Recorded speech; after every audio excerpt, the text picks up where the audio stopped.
Good afternoon, everybody. It's Margie. How's everybody doing? I'm a-okay. It's a damp, icy. My back deck is just covered with ice today.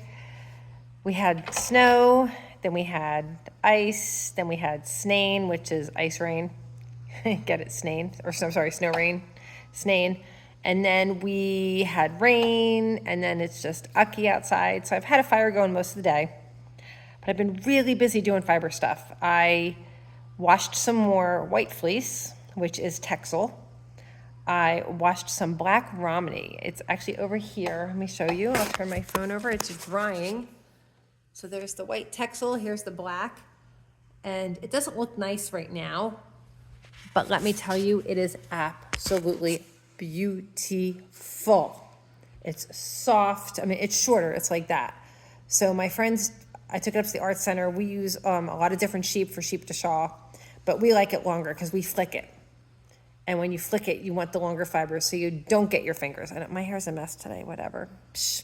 I'm wearing my favorite hoodie once again. Anyway, back on fiber track. So it's shorter. It's like that. But I use my hand carders a lot. So I will hand card it into Rolags, and then I will spin it and make a nice fluffy woolen fiber. So I did my white fiber, I did the black fiber, I bagged up and boxed up the white fiber, the Texel fiber that I did the other day. That's for a class I'm teaching Saturday at Isaac Meyer. And then I made labels for my hand-dyed yarns. So I have 3 different labels. I have my hand-dyed. My hand-dyed is yarn I did not spin, and I also did not use natural dyes. So I have sock minis. Right now I have red, blue, and yellow sock minis. They are 20 grams each. And then I skein them up, and I'm just gonna put them on a hook, like I'll put like 3 or 4 on a zip tie and hang them, and then people can mix and match as they so choose. I had 4 Sparkle DKs. Sparkle DK Superwash. It's absolutely gorgeous. It's a DK yarn. It has sparkles in it. And when I did my sock minis, of course, there's dye left in the pot. So I used my Sparkle DK as a dye mop. So I have a yellow, I have a darker pink, a light pink, and a beautiful, it's kind of like a royal blue. It's absolutely gorgeous. And that's all in Sparkle DK. So I made labels. I have labels for I have labels for my natural dyed yarns. So they are my 100% wool yarns that I dye with natural dyes. Indigo, cochineal marigolds, and madder are my 3 most common dyes. Once in a while, I'll chuck in some onion skins or whatever, but that's usually the ones I use the most. So they are my bootleg naturals, BLN. So I have a label for them. Then I have my hand spun, so I have bootleg hand spun. So I have a label for them, but I didn't have a label for my dye, for my yarns that I get that I then hand dye using acid dyes. So I made that label today as well and put them on a couple of those yarns. So they came out really good. I'm really happy.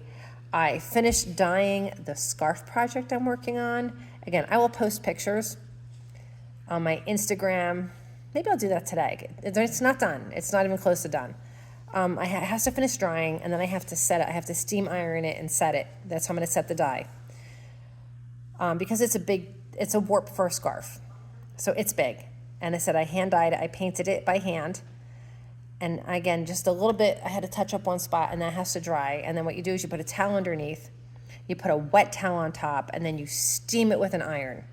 And that'll set the dye into the wool. It's 100% wool, it's merino, it's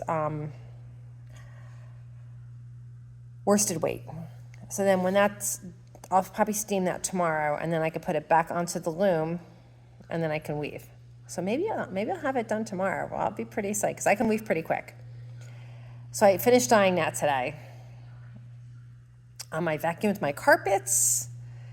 I hung out with my girlfriend from Maine on a call. We did a FaceTime together. So we sat and we talked about dyeing. I worked on a hat a little bit. Did some knitting while we were talking on the phone. So these are Viking combs. These are pretty sharp. Now, these are not as sharp as some other ones. Some other ones are like super, super sharp. These are from Fiberworks. Did I get them from the Woolery? I may have gotten them from the Woolery. I don't know. They're Fiberworks. If you look them up online, they are combs. Combs is for making roving. So roving fibers are all fibers in the same direction.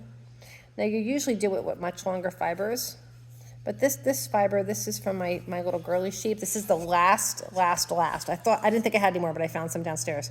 This is the last of her baby fleece. So her very first fleece.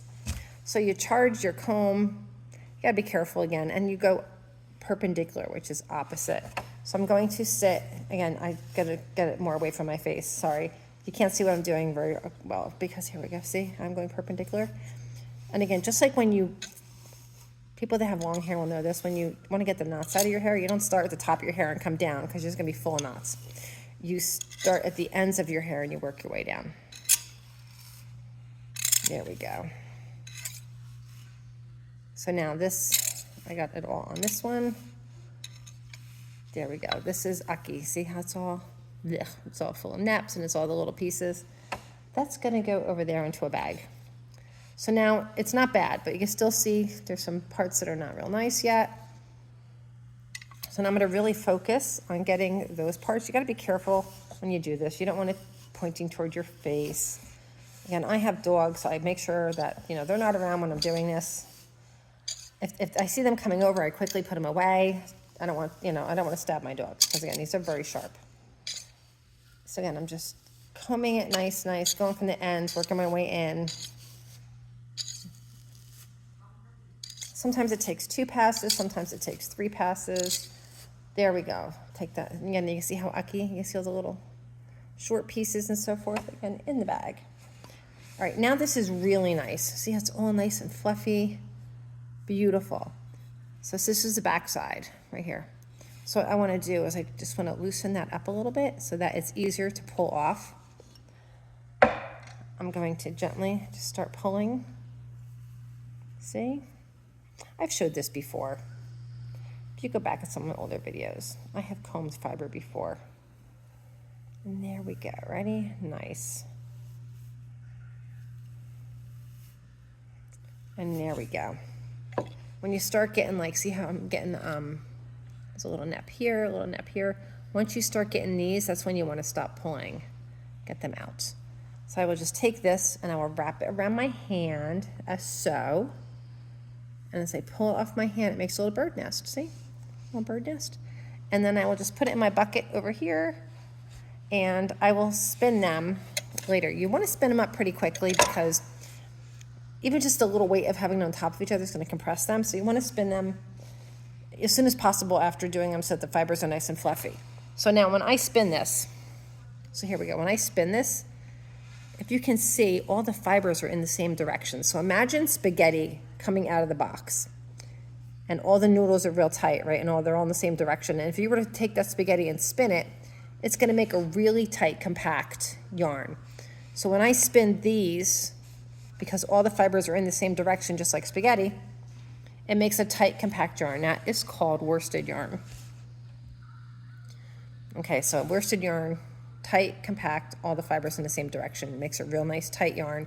It does make a heavier garment, though, but it flows nicer. It has really nice. It lays. When you have a puffier woolen yarn, it's more puffy. Not as much definition.